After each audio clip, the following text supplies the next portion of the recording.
ஆதி சதுர்வேதங்கள் ஓதும் பரஞ்சோதியே எங்கள் அச்சனார் கோவில் அரசே.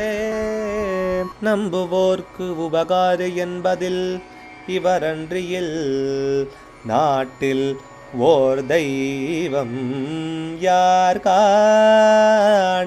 ஆதி சதுர்வேதங்கள் ஓதும் பரஞ்சோதியே எங்கள் அச்சனார் கோவில் அரசே. சுவாமியே சரணமையப்பா. அச்சங்கோயில் அரசே சரணமையப்பா.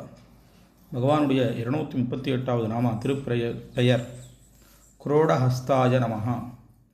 பன்றி பிடித்த கையோனுக்கு நமஸ்காரம்.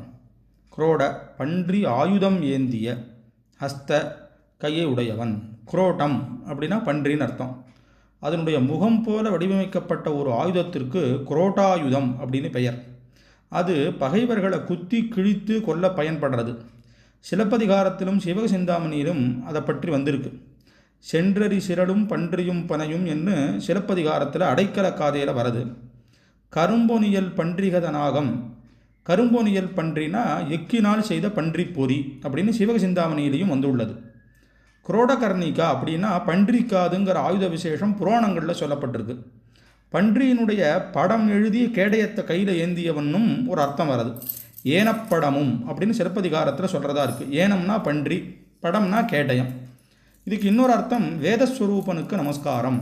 குரோட்டன்னு சொல்லி சொன்னால் யக்ஞவராக மூர்த்தியினுடைய ஹஸ்த கைகளாகிய வேத வடிவன். ஏன்னா யக்ஞவராக மூர்த்தியினுடைய அவதாரத்தை பாகவத்தில் சொல்லும்போது பகவானுடைய அங்கங்களே யாகங்களாக சொல்லப்பட்டிருக்கு.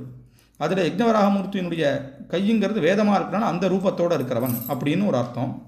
இதில் இன்னொரு அர்த்தம், இது ஒரு முத்திர விசேஷம். மார்பை கை வைத்திருப்போனுக்கு நமஸ்காரம். குரோட்ட மார்புக்கு அப்படி ஒரு பேர். ஹஸ்தன்னா கையை வைத்து முத்திரை காட்டுறவன் அப்படின்னு அர்த்தம். வலது கையினுடைய 4 விரல்களையும் மடித்து கட்ட விரலை மாத்திரம் நிமிர்த்தி இரு தோள்களுக்கும் இடைப்பட்ட மார்பினுடைய முன்பாகத்தில் வைத்து கொள்றதுக்கு குரோட முத்திரைன்னு பேர். அதற்கு மௌன முத்திரைன்னும் பெயர். இந்த நாமா இவ்விதமான முத்திரை காட்டுற சாஸ்தாவினுடைய ஒரு மூர்த்தி விசேஷத்தை தெரிவிக்கிறது. ஆனால் இப்படிப்பட்ட மூர்த்தமானது எங்கே இருக்குன்னு தெரியல. ஆனால் விசேஷமாக பன்றி ஆயுதம் ஏந்திய கைகளை உடையவனுக்கு நமஸ்காரம்னு இந்த நாமாவானது தெரிவிக்கிறது. அச்சங்கோவில் அரசே சரணமையப்பா.